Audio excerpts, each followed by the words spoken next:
Walter. Hey, back off, bro. Are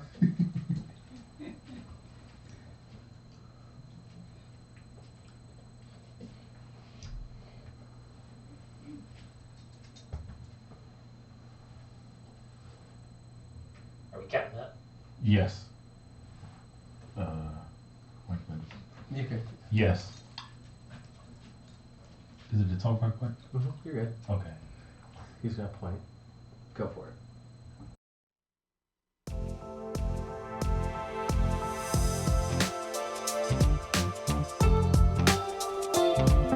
Oh, look at that. Feels good to be back. Yes, it does. It's time to connect with Lacey Nelson. I'm producer Brandon from the Rob, Anybody, and Dawn Show. Joined with Kyle back there, the producer's studio.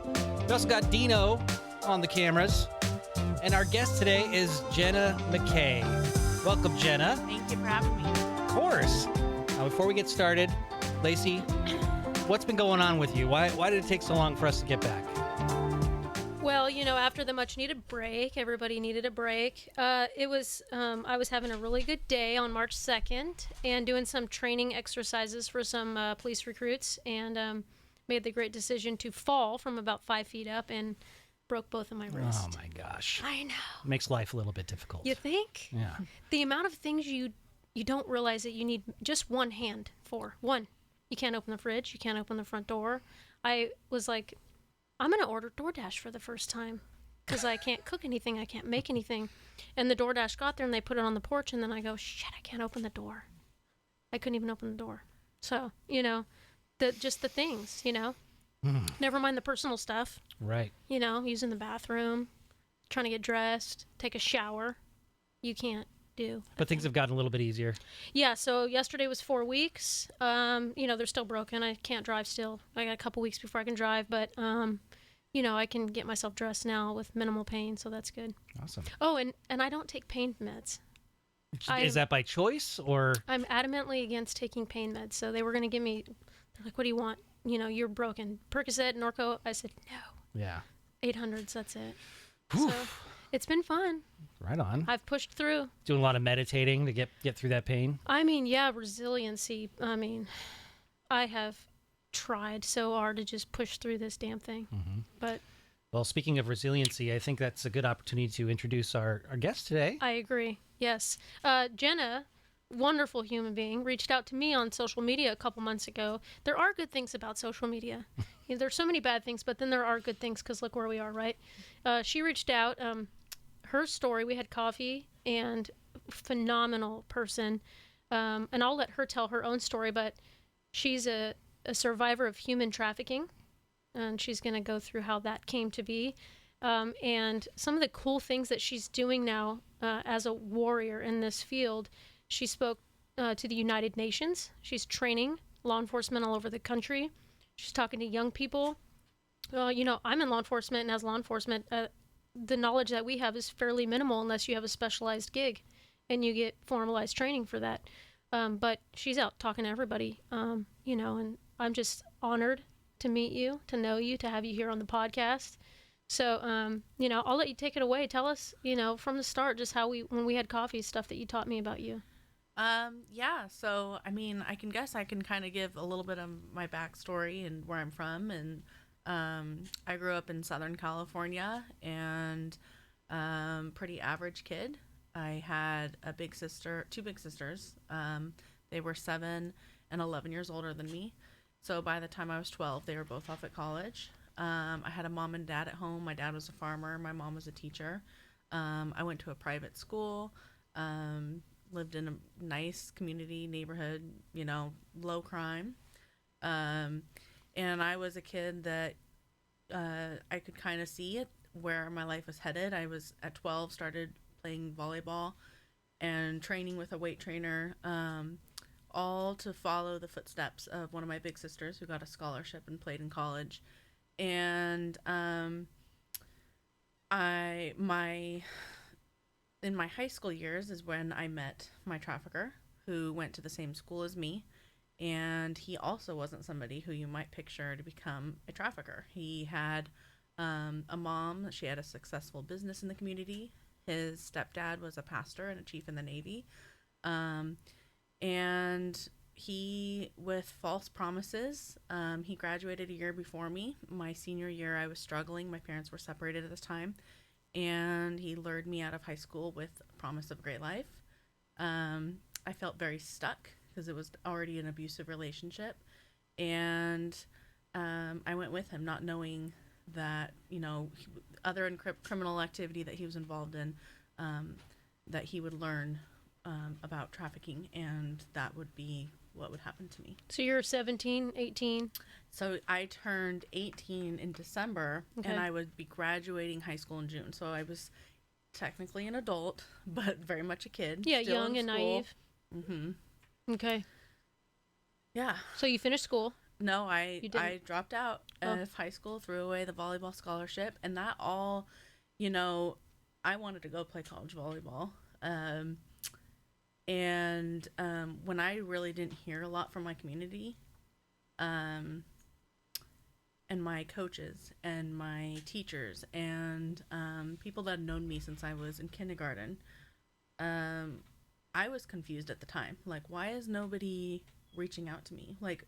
It really stirred up a rebellion in me and anger. And I'm like, well, I'll just go. And it made me feel more stuck, and it made me feel like, oh, well, now there's no going back. Now I'm with him, and I'm stuck with him. And did he, so he took you obviously out of school. Did you guys leave the state? No, we were right there in the community. Same community. Mm-hmm. So everything was happening under everybody's noses. Mm-hmm. Okay. Yeah. Let's let everybody know if they have questions. Yes, that's right. We have gotten an email here already, but if you want to at all engage and connect with us, you can do so at rad@radradio.com. The phone lines are open as well, 888-989-9811. We got an email here from Kelly. He says, human trafficking is a huge issue. Here in Utah, it's no different. Local, state, and federal forces routinely sweep massage parlors and hotels, as well as prostitution stings in Salt Lake City, the Utah-Nevada state lines, and southern Utah by both Arizona and Colorado state lines. They're often successful in freeing dozens at a time and reuniting persons with families and programs that help aid them in recovery. As hard as they try, they are not as lucky when it comes to the traffickers themselves, with the exceptions of most massage parlors. The trouble with those is that as soon as one is shut down, 3 more open. Even here in Provo, police have been able to free a dozen young ladies just last year from a chain of massage parlors whose owners have been cited several times for prostitution crimes. I'm still not sure how they keep getting away with it. What can people do to help, and what are some of the hallmarks of traffickers and their victims? Well, currently, this is in the state of California. Last year, I worked with Senator Grove on a bill, SB 1042, and it was to make human trafficking a serious violent felony in California, which now it's considered not a serious felony, and it would make a strike in California's 3-strike law. And we took it, and it didn't make it past the Public Safety Committee. And so she brought it back again. It's SB 14, and you can go find on Senator Shannon Grove's website, or you can find it on Jenna McKaye Foundation Facebook page, a link to sign a petition that you support. Because what it would do is make harsher penalties for traffickers. And I don't know. I think that we can all agree that traffickers, somebody that is selling a child or an adult over and over again and profiting off of their rapes or labor, they should be locked up. I think we can probably all agree on that. And Kelly, again, thanks for writing in. We love Kelly. He's always writing in for us and listening. He makes a good point. He points out the word prostitution and human trafficking, which I have a personal opinion that they're 2 very different things. We're talking a human being who is consensual and willing and chooses the lifestyle, as opposed to someone who is forced into, being held captive, being manipulated, being sold. 2 very different perspectives, I think. And wherever you stand on that legally is here nor there. But we can all agree, if you have a young person, really anybody, but especially a young woman, being sold against her will and being held against her will, it's force, fraud, and coercion, and some people assume that it's a choice to be there, but traffickers are very tactical in their manipulation and the way they get their victims to not reach out for help and feel scared and stuck. And it's never consensual. It's rape. It's rape. So he's got you. You drop out of school. Now you're kind of in his wheelhouse. You can't You have no education, you have no scholarship. Now what? So it wasn't, it gradually happened. He married me, which was another way to kind of keep me stuck. It wasn't like this big romantic wedding and this big, wonderful, like, love story. There was a couple instances, like one, he took me to Tijuana, Mexico, and he had me branded, which something that traffickers do, where they brand with a tattoo to take ownership of their victims. And I'll stop there and point out, like, if I had been educated on this stuff in high school, that would have been a huge red flag, like, knowing that something bad is about to happen to me. Because it was a traumatic experience. Like, there was already things that were red flags, but that was a big one, where it's like, get out, call home or something. And there was never a conversation of, this is what we're going to do, or you're going to work at the strip club, or walk this street, or go to this casino, or anything like that. He had advertised me online without me knowing. And we lived in an apartment right there in the same city that I went to school. And he sold me out of that apartment. And, it wasn't something that happened every day or every night or every weekend. It happened over the course of a year. And I was working normal jobs. I mean, I was out in the community. And for me, I remember feeling like, wow, I feel like a missing person right here in plain sight. Like, why is nobody looking for me? And why is nobody doing anything? And it's almost like I communicated with people with my eyes. Like, you can tell something's wrong, right? I worked at a boutique, and the owner, she'd always ask me, are you okay? Is something going on? She felt like, and she would see things like, he would come to pick me up from work, and he would shine his headlights into the store. And she always thought that was weird, and she'd ask, and I'd kind of hide in the back of the store. She told me about this years later. I didn't remember this incident. And that was something he did to keep me from telling people. And, when you're 17, 18 years old, it's scary. That's a threat. That's just him. Hey, I'm here watching you. Don't say anything. Do you remember how how he managed to get you to go get branded? What was that process like? Like, how did you not go, well, maybe not? We had gone a couple different trips to Tijuana. And right in the lobby of a club, there was a tattoo artist.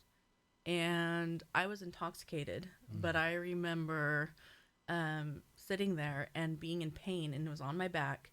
And my trafficker went to the bathroom and grabbed paper towel and put it in my mouth.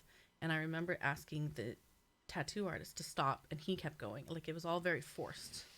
Did you even know what was being tattooed? Yeah, I knew it was his name.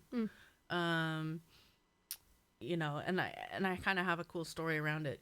Years later, I'll share with you. I have a son, and he's 12, and he's pretty awesome. I know I'm biased. But when he was about 6, it's faded. I had it covered up, and it's faded. And if you look closely, you can see the lettering. And he said, Mom, I had just started doing this work. And he said, Mom, what are those letters in there? And I kind of went like, oh, not ready for this conversation. But always been very honest with him to what his brain can understand. And I said, well, before your dad, there was somebody that did bad things to Mommy. And that's why that's there. And he went, okay. And went back to playing with his Legos. And I was like, whew, like, dodged that bullet. And then he like processed it. And then he looked up at me and he said, so that's why you help the sad girls now? I'm like, yeah, buddy. Yeah, smart nice. kid. That makes sense. Did that tattoo happen like towards the beginning? Yeah, it happened before the trafficking even began. Got it. Okay. So how long did the trafficking take place ultimately? Over about 9 months. Wow. And it was kind of spread out, and there was times where it wouldn't happen and I would think it would stop. And he was taking me, we hung out with his family. I was very separated from my family and support system. And even though he didn't take me to other states or other cities, the last time I was sold, I was taken to a motel. He did a very good job at separating me from my family and support system, to the extent of he got a restraining order against my dad. And that was because my dad was coming to my work and checking on me, because he could tell something was wrong. He was able to get the restraining order because you guys were married. He had me go to the courthouse. He was there with me, and I have no idea what he had me write. I don't even remember, but somehow it got passed. And then, you know, my dad had to get rid of his guns, and he's a hunter, and he couldn't come near his daughter. That is manipulation at its finest, isn't it? This person was a master manipulator. Mhm. Is this person still on? Did they ever get jailed or caught? So I got away from him. Yeah, how did you? Yeah. So I called his stepdad and his mom, and I called my dad, and I asked to meet at the church, and I basically just said in front of him and them that I wanted a divorce, and all I said was that he was growing marijuana out of the apartment and selling it. I didn't talk about any of the other stuff he was doing. It was so scary. And they all were like, oh, we get, you know, why you want a divorce. And I was like, gosh, if you only knew. And I promised him, I was like, I won't tell anybody. I just want to go start my new life. And I thought I could. I took some classes at a local junior college. I got some different jobs, but was totally didn't, just because I was away from him. I mean, the complex trauma that was undiagnosed, right? So I went to an urgent care seeking help, and I was 100 pounds. I had my branding, my hair was falling out. I had various stages of bruising, acting erratic, and not one doctor or nurse said, hey, Jenna, what happened to you? And that's really all I needed, was somebody to sit there and say, there's resources and help for you, and you can talk about it and we'll get you help, where that justice could have been served. But it felt like everybody was talking around me and nobody was talking to me. And I felt the assumption of judgment. And so I left thinking, I'll never tell anybody. And I really thought I'd go the rest of my life. I moved on. I married. He was a Marine. We got stationed in Virginia. I had my son. I thought I was happy and good and could put it all behind me. I started a new life. But that complex trauma was still there. And 6 years after being trafficked, I broke down and went to a hospital and asked for help. Good for you. Mm-hmm. Were you well received? So I remember that night I went to an emergency room and I said, look, I don't feel suicidal. I don't feel depressed. I just had some bad things happen to me, thinking they'd give me some kind of therapist or psychiatrist. And they described this place and it sounded like the movie Girl Interrupted. And I was like, the loony bin? I'm not going there. Like, I will suffer in silence. And, there, along my journey, there's been a few I got lucky with really great professionals. And as scary as it was, I signed the papers and I agreed to go to the psychiatric hospital. And when I got there, I was like, you know, there was women screaming and crying. There's padded rooms. There was a men's ward. And I was like, do whatever you have to do to get the hell out of here. Mm-hmm. And I did. I was a good little girl. I went to my classes. I wrote in my notebook. The psychiatrist, you know, he had a big nose and gray hair that was part on the side, tassels on his shoes, and I remember all these details about him. I can still picture him in my mind, and the reason I do is because I remember looking at him and studying him, thinking, are you the person that's going to help me? You know, like, are you all this stuff and all this flashbacks and nightmares that I have that I keep to myself, are you going to make a difference? He sent me home. I had an overdose on the medication that he sent me home on, went back to the inpatient care. And it was through art therapy that I came out. And then it was there that I learned that what I survived was human trafficking and that what I had was complex PTSD. Interesting. Mm-hmm. Overdosed on purpose or accidental? I had a nightmare. My PTSD for a long time was nightmares and very real and vivid. Like I was back in that apartment and in a haze, I kind of walked downstairs and I remember I overdosed. I took all of one bottle of pills. And then I poured all of the other one in my hand. And then I poured half thinking, I don't want to die. And then I walked around our entire 2-story house and I opened every blind and every curtain. And I didn't know what I was doing in that moment, but reflecting now, it was like me saying to the world, somebody please see me and somebody help me. Mm-hmm. That's insane. Back to your question, though. What happened to this freaking guy? Yeah, so when I forgot, sorry, I got a little carried away. When I was pregnant with my son, I got a text from somebody that I went to high school with. And the text was, did you hear about him? And right away I knew who they were talking about. And my stomach sank. And I found out that he died. And it's interesting because over the years sharing that, people kind of assume how they would feel if they were in the situation, like, oh, justice served, he's dead, good. You never have to worry about him, all these things. And for me, being the victim of him, I felt pissed. I felt like nobody will ever know that I'm now stuck with this secret forever. I pictured his funeral and everybody saying wonderful things about him, and that he really got away with it. But he didn't, because here you are. No, I think if he was, I would, yeah. Talk about not getting away with anything. You know, we don't even need to say his name. Just the fact that you're here and telling the world, you know, that's the justice. Yeah. Have you been able to reconnect with your family and loved ones, and how have they reacted to your experience? Yeah, so my dad flew out when I was in the hospital, and part of my healing journey was to tell them what happened. And I remember writing some things down because it was so scary to talk about, and I had to read it. And I remember peeking up at him, and his eyes were shaking, and you could just see the anger boil up in him. And it just goes to show it doesn't just affect the victim; it affects the whole family when they hear.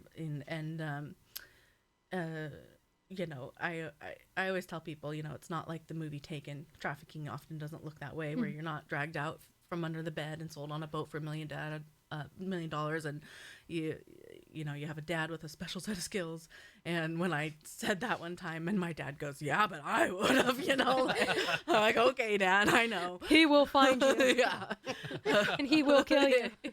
And yeah, and then, you know, I mean, I'm close to my sisters and my mom, and Good. and they've helped me in supporting my work. They helped me with my son, and yeah, That's good. Did your dad get his guns back so he can he hunt? got him done, and he's good. Yeah. So we got another email from a different Kelly. If you want to write in, or if you want to call, email us, rad@radradio.com, or call us at 888-989-9011. When you met your husband, you mentioned your son and his daddy. When you met your husband, was it hard to trust him, and how did he reassure you? You know, it was hard to trust people in general, just because, you know, you go through that kind of trauma. Really, it's not just about my trafficker; it's about the men that bought and raped me. They just are everyday guys in the community, and So these weren't like slummy, bum-looking dudes. They're just regular dudes. regular guys that you would see at the grocery store that could have any profession, that could have families. And they had to have known. And I mean, it was forceful rape. It was horrific. And the most of the trauma was, a lot of it was, I mean, it was a result of my trafficker, but from them. Like, I still have back pain from the last time I was told that it was a beating. And so when I went him, military, complete opposite of my trafficker, you know, and I wasn't ready. I hadn't gotten any help from my trauma. I wasn't ready to be married and be a military wife and all of that. But, you know, it really helped me move forward with my life in a big way. And I don't know, you know, being stationed at Quantico Marine Base in Virginia, like, making friends with military wives, and having different cultures around me and finding my own identity, was super helpful. And I don't know that if I would have reached out for help if I wasn't on the other side of the country, if it was in my community. So you were saying that when you were bought and sold, you experienced a beating. I'm sorry you had to go through that, and it's horrible, but did you ever fight back with any of these guys? Like, if they ever got physical with you, was there any time where you were able to fight back? You know, for the most part, I tried, and being, you know, 100 pounds and a young girl, it was more mentally fighting back. So I had a weight trainer, you know, all through my junior high and high school years, and he would have me do things like visualize playing the perfect volleyball game, and the mental toughness and all that kind of side of it. And I remember he'd have me hang from a bar, and it would hurt so bad. My arms were killing me, and he'd have me focus on something. And I used a lot of that to survive my trafficking. Like that, the sports psychology stuff helped me survive. Not fighting back didn't mean I wanted it any less, or, you know what I mean? It was just, you're in total survival mode. Everything I did for that year was total survival mode. What advice would you give to someone who suspects they're being trafficked or knows someone who is? The human trafficking hotline that's ran by Polaris Project, a lot of great information on polarisproject.org. You can call that number anonymously, and if you suspect it, you can report it, and resources will be sent to wherever you think that is. And if you are in contact with somebody, the best thing you can do is educate them. Like, hey, if you're being forced to do things against your will, if you feel stuck, there are resources. A lot of them don't know, and a lot of them don't identify as human trafficking victims. They don't even know what that is, probably. They don't even know. Yeah. I remember being at a task force meeting at the hospital up in Grass Valley, and they wanted to put posters around the hospital, and they say, if you're a victim of human trafficking, call this number. And I was like, no victim is going to see that and respond to it. You need to put things that they relate to, right? So letting them know that there is help, educating them on that, and offering that support when they're ready. Do you like that term, human trafficking, or should it be called something else? I definitely don't like when people, call it prostitution. I was never a prostitute. I was a victim of, I recognizing that they're a victim of a horrific crime, and that crime is, in 2000 they passed the Human Trafficking Act, just defining what it is: force, fraud, and coercion, obtaining somebody, harboring somebody, transporting somebody through force, fraud, and coercion for sex or labor. And you should honor the victim, that they are a victim of a crime, and then survivor, they're a survivor, they're no longer being victimized. We got an email here from Barbie at rad@radradio.com. I think a lot of people are wondering this. I don't know if you don't necessarily need to answer it, but it's more out of curiosity. How did your trafficker die? And she says, I hope it was a painful death. From what I understand, I don't know if I have the full story, but from what I understand, he moved back to his hometown in Washington, and got on hard drugs, and then he found out that he had a heart problem, and the two together, his medication and the drugs, made his heart stop. Doesn't sound pleasant to me. No. I don't know if that brings you any comfort. Yeah, I feel like I felt the feelings, and I processed a lot in therapy, where I think my biggest revenge, every time when I've worked with victims, or when I sign a big deal and do a big speech, or go train, and there's a ripple effect where they're identifying victims and responding with trauma-informed care, it feels like I'll get in my car after, and I just need to drive and listen to music, and I'm like, yeah, like, hell yeah, and that's what you get. Like, That's the comfort. Good. Hello. Oh. Dino, that voice. My goodness. So there's one of the things that I noticed with the whole trafficking thing and putting out flyers and everything. The good thing is, at least we have social media. So now, if you're not able to put up flyers online, anything like that, you can put up some type of hotline.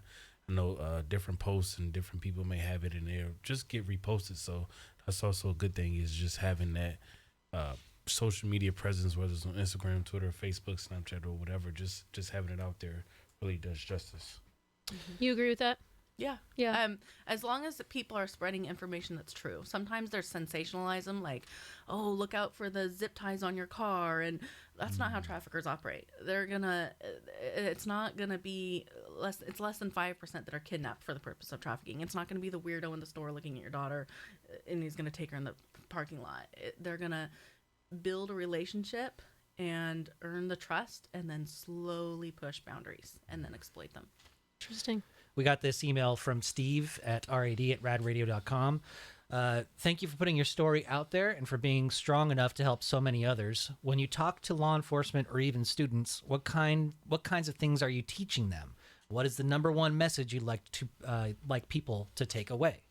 One of the biggest things is all the ways that trafficking happens. People picture it that one way that they heard in that movie that one time, where there's over 25 ways that somebody can be trafficked. And that's labor and sex trafficking, and even going into organ trafficking and all of that. And so with the training, it's kind of dispelling the myths, only women and girls are trafficked. No, boys and men are trafficked.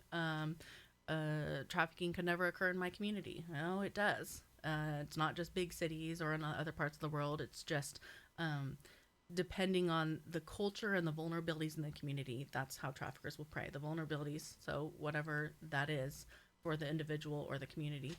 So the way it's happening in, Sacramento might look different than New York versus the Philippines, right? And then, prevention side, like training school districts. So teachers and admin. And I really think that, when I've done school district trainings, I say everybody on that campus that's an adult needs to be trained, from the janitor to the coaches to identify victims of maybe who are already being trafficked that are coming to school, but also those that are high risk, and to build a relationship and connect them and possibly prevent it from happening, which could have happened for me easily had my school and my community been trained. So you did mention that the whole zip ties and things don't really work, or they're false. Is there anything that people should like look out for, as far as anything that somebody may be human trafficking, like eyesight, shaking, bruises? Should they be looking out for anything? Yeah, one of the biggest things is for kids in general is social media. That's how traffickers are gonna try to reach kids. So if kids are educated, we teach kids to stop, drop, and roll. Look both ways before we cross the street, what to do in an earthquake, all these things to keep them safe. And that's all important, but how many kids are experiencing a fire at school versus how many kids are being groomed online, and how many kids are being sexually abused and are more high risk. So if they're getting a phone and they're starting to talk to a stranger, and they're educated on it, of the grooming tactics, this person isn't just being nice to me, there's other things, this is odd, and I need to talk to my mom and dad or somebody that I can talk to. They have other goals for me, and seeing things, sometimes it's similar to a domestic violence. If a girl goes into a doctor's visit and her trafficker is going to be there answering all the questions, or she has everything rehearsed that he's told her to say. Sounds scripted. Mm-hmm. Okay. Yeah. He never leaves her side, and she sounds scripted. Mm-hmm. Okay. That makes sense. So what changes do you hope to see in society and government policies to prevent human trafficking and support survivors? I always think that the two biggest things is education and beds. So training the first responders, hospital staff, law enforcement, those that will probably come in first contact. But once they're trained and they're identifying more victims, then we need a place to put them. And that's often a problem. And I really, there's a safe house in Monterey that's amazing. And it's separate from, they have a domestic violence shelter and they have a human trafficking safe house. And I really agree with that it's similar crimes, but two different things and two different healing journeys. And it's a whole year-long program where the first 6 months is all different kinds of therapy. And the second 6 months is getting them back into society. How do you get a bank account? How do you go back to school? How do you support your kid and building a life for themselves, which, if you're trafficked since you're 11 years old, which is one of the girls that I took there, now you're getting out of adulthood. You don't know how to do basic life skills. You need that support for a good amount of time. You can barely take care of your mental health, let alone open a bank account, Right. get a driver's license. That's crazy. So I have an 8-year-old girl at home, my girlfriend's daughter, and I'm sure a lot of parents are curious about this as well. Is there any plan to bring this information to teenagers or even high schools? Yeah, so, and I'm happy to, I actually am going to speak at Marysville High School in my community to go into their sex ed class, and all 6 classes will get, kind of a 101 stuff that I wish I had this information. And I also like to share my story and make it real with them. If there's a training for the staff and then the kids hear from somebody that survived it in that high school age, it makes it real. They probably have an idea, that could never happen to me, when really anybody can become a victim. So it's probably appropriate. What age and up? I think at a young age, my son knew about trafficking at 4th grade. And he knew that, he put together, I remember one time I was driving him to school and he said, "What are you going to go talk to the cops about today?" And I said, "Human trafficking." And he said, "What's that again?" And I said, where people buy people and sell people for sex or labor, and they profit off it, just very basic terms. And he goes, "Huh." And he was looking out the window and he goes, "So slavery still happens?" And I'm like, yeah, it's a modern day form of slavery. Kids understand. Yeah. They do. We can talk to them about it. Sometimes can be uncomfortable, but these are you're helping them by talking to them about it. Well, and if you think about it too, if he's got a little girl at school that's going through something, even if it's not human trafficking, but maybe she's being molested by an uncle or something crazy, he's going to probably be the first kid that's like, hey, are you okay? Right. Because my mom told me about this. And maybe that opens the door for And he other... also knows you don't buy girls. You know, Yeah. that's never an option. You Right. don't buy any human being; they're not for sale. So have you like thought about maybe having a conversation with your son about your past at some point, or have you told your husband about this? Well, yeah, we're no longer married, but he found out with my dad at the psychiatric hospital, and that was really rough for him. And I've had conversations. You know, it's funny because I didn't talk in depth. I've told Christian that Mom has been through some hard stuff, and he knows the work I do that's all around human trafficking. But I remember him showing me one day, he loves sports, and he was watching an interview with some sports player, and he said, isn't it silly, the questions that he was asked? And I was like, yeah, I've been asked some silly questions in interviews. And he goes, oh, about when you were trafficked. And I went, you know? I don't, do you want to talk about it? And he goes, I know, and I'm like, as he grows up, we'll have more conversations, I'm sure. Because he's 12 right now. He's 12. So he's taking it on in an age-appropriate time. Yeah. Yeah.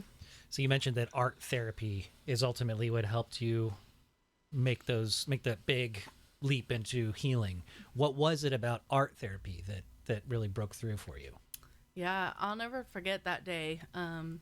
There was a woman who was older than me, and I had heard about some of the things that happened to her on my first visit to the hospital in group therapy. And some of them were similar to things that I'd experienced. And she was in the corner of the room, and she had her arms around her, and she was rocking back and forth. And it was like nobody was there. And this was, the first day back after having an overdose and being sent back. And I watched her, and I thought, if I don't get this out of me, I'm going to end up like her or dead. And statistics show that somebody that's trafficked has a 7-year lifespan. And I wasn't even in the life of trafficking anymore. I was 6 years out, and I was still facing that possibility. And the next therapy was art therapy. And the art therapist asked everybody in the room to draw what we're afraid of. And she said, keep it to yourself, keep it in your binder, or you can get up and share. And I stood up and held my paper of stick figure men. And I said, when I was 18, I was married to somebody, and he had men come to the apartment and rape me, and they gave him money for it. And I don't know what that means, but I'm afraid. And it was like, whew, the truth will set you free in a psychiatric hospital with barbed wire around it, where I couldn't leave on my own free will. My first real taste of freedom. I was like, there it is. Now help me do what you got to do. And then that whole team kind of rushed in, and I was getting so much help in all different kinds of therapies, and learning and getting the tools, understanding that what I survived was human trafficking, and that what I had was complex PTSD. Now I could heal. Interesting. Just from stick figures on a paper. Stick figures on a paper. That was it. I'm not quite the artist. You're not okay. So we thought you were like, an artist. Yeah. It was Over a here beautiful like, painting. jeez. Yeah. So you mentioned that you spoke to the UN. What was that like? So that kind of came around really cool. I was in New York training at Northwell Hospital, and there was a delegate in the audience, and I took an Uber after a day of training back to my hotel. And I guess in New York, they can only drive to certain parts. They can't drive all over the state. And so he goes, oh, I can't take you. And he took me back to the hospital, and she was on the sidewalk, and she goes, oh, let's take an Uber together. And we were talking, and she said, Jenna, have you ever spoken at the UN? And I was like, oh, yeah, it's a Tuesday for me, all the time. And she goes, I have this date. Would you like to come speak? And she said the date, and I already had known some of my schedule, and I was supposed to be in Sacramento to do some symposium thing. And I thought it through. I was like, hey, I will go to New York, I'll speak, and I'll take the red eye and then come back and then get ready. Yes. And I was like, yes, I can do it. And then COVID happened, and it got delayed. And then they still, in 2021, delayed it again. And I did it from home in my cowboy boots. And, Yeah. You told me about that. Yeah, I went That's out awesome. to feed the horse, and I thought, I went and changed and got ready, and then I left my boots and my Wranglers on just so I could be the first redneck to speak at the UN. And I get to say that forever. And, Your dad was happy about that. yeah, representing my country family. That's great. But speaking there, I mean, good. They received it well. Yeah, my presentation was to global nurses. And that's really, I really appreciate speaking to any medical community, because when I went to that urgent care, that was a missed opportunity to help. Just like law enforcement, when I remember being arrested one time and I was shamed by the police officer in front of my trafficker, and I was in my jail cell crying, and they sent a female officer in to talk to me, and that would have been a really good opportunity to get help and maybe share what was going on. And just with what that officer said, I didn't think I had any choices. And when I left that urgent care, I thought, well, I guess I won't tell anybody, and then you're not diagnosed and you're trying to navigate life after all this trauma, and it's hard. And now when you go to the ER, because I have some experience with that this month, I was in so much pain, and kind of jokingly they were like, we have some questions to ask you. I said, I feel safe at home. Can we move on to the next one, please? But they ask you that now. Do you feel safe at home? Yeah. And I guess that's a start. It's a start. It's a start. It's not a looking into somebody's eyes and you're usually typing on their computer. Do you feel safe at home? And most girls who don't are going to probably just say, yeah, I'm fine. Especially if your trafficker's right there. Right. Oh, yeah. Yeah. I think I can speak for everybody here that it's hard not to get emotional when you share this information and the details of everything that you went through, but just to see you here and your strength and your bravery to help others to share your message, I truly thank you very much for all of that. Is there anything else you would like to share about your experience or the issue of human trafficking? Just an example, I wouldn't be able to be here and talk about it or do any of the work I do without taking the healing journey that I took. So I've been in therapy religiously every week for 3 years, and then off and on before that. And every summer I go on a backpacking trip with other survivors and therapists out in the wilderness. No phone, no distraction, just completely present, healing, climbing mountains. And so the physical and the mental are there, and it's hard, but it's a reset every summer for me. I went to an ashram and learned to meditate from monks, which I still use in my daily. That's neat. That's incredible. Oh Yeah. man, and the reflecting that it has you do, where sometimes when you've survived horrible traumas, you can go into victim mode and this my back hurts every day. I have to go to the chiropractor, and getting into that mindset of when I reflect, I wish the things that happened to me didn't happen, but there's gratitude in the sense of, I still get to live whatever life I want to live, and I get to raise my son, and I get to do work and have healthy relationships. I love the meditating part of that, and keeping all of the hard stuff, acknowledging it, and continuing to work on that trauma, but also being positive and going, wow, I get to live a cool life now. He didn't take anything else from me. What's kind of interesting is not only did he not take anything else away from you, look what he gave you. And he didn't give that to you, but your experience and your situation, you were able to turn it into this, a lifestyle, a career, a path. You're saving thousands of people. You don't even know the number. You'll never know the number. My best friend Angela does all the fentanyl awareness stuff, and I tell her all the time, just like I'll tell you, you will never know how many people are alive because of you. You just can't, you can never put your thumb on it, and so you're living a cool life, but you're also helping other people live a cool life. Yeah, that's there's no other reason to be public with it. It's not fun to be known as a girl that survived trafficking. The only reason behind doing that is to offer hope, and it's not just to trafficking victims, but to any kind of trauma. We all go through hard things. Being a single mom, going through the divorce and being a single mom and living in the cockroach apartment and working 3 jobs, that sucked. That was really hard, but got through it, and then moved up here in my horse trailer and started this from nothing. It just goes to show, if you do the work and and follow your calling and have integrity and care. My experience gave me more compassion for people that I might not have had if I didn't survive it. Right. So you mentioned your horse trailer. I'm looking at your website, jennamckay.com, and there's a tab for horse therapy. Is that something that you administer? Yeah, so we just provide the funds to survivors of trafficking to go to a certified horse therapist. What is a horse therapy session like? It's really, the horse here, I can explain when some people go, well, what does a horse have to do with the sex trafficking survivor? Like, how does that?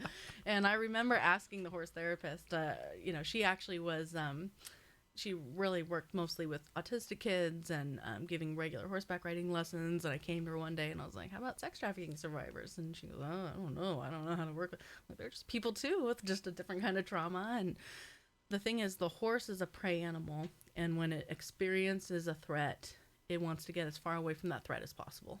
Where we want to do the same thing. Whatever's trying to harm us, let's get away from it. But the difference is, once that threat's gone, the horse goes back to a calm, relaxed state as if nothing ever happened. Where we as humans stay in PTSD, anxiety, depression, fear, anger. Fight or flight. Mm-hmm.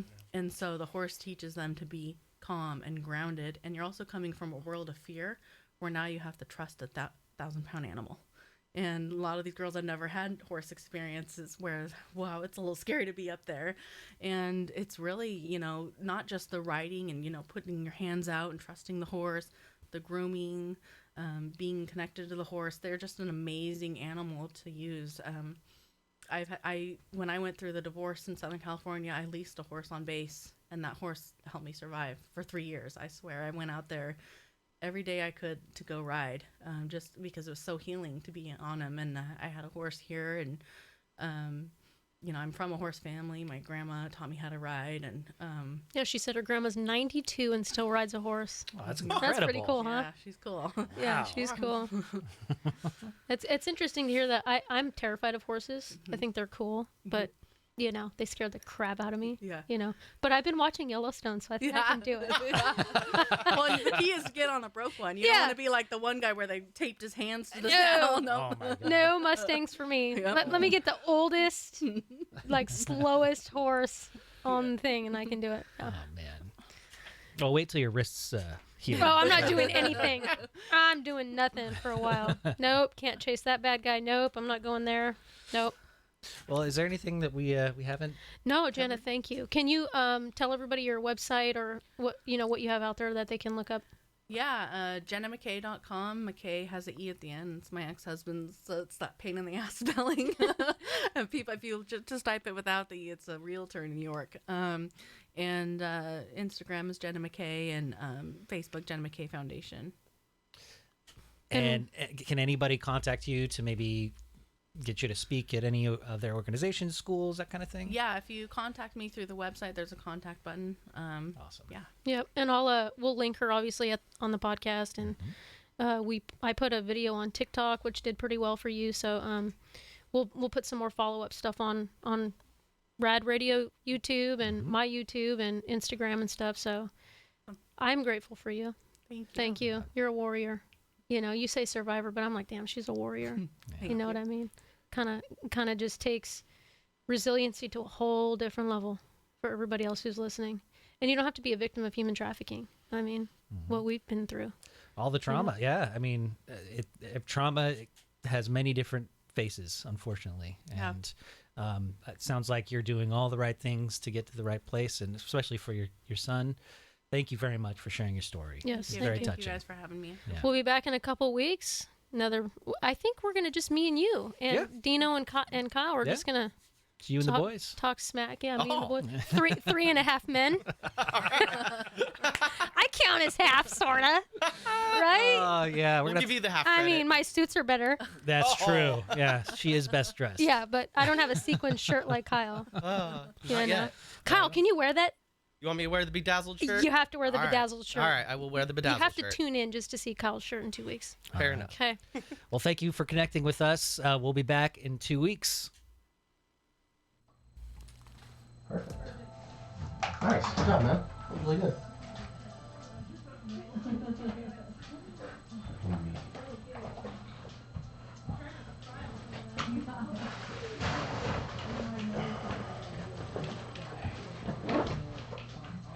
did you want me to stop the stream?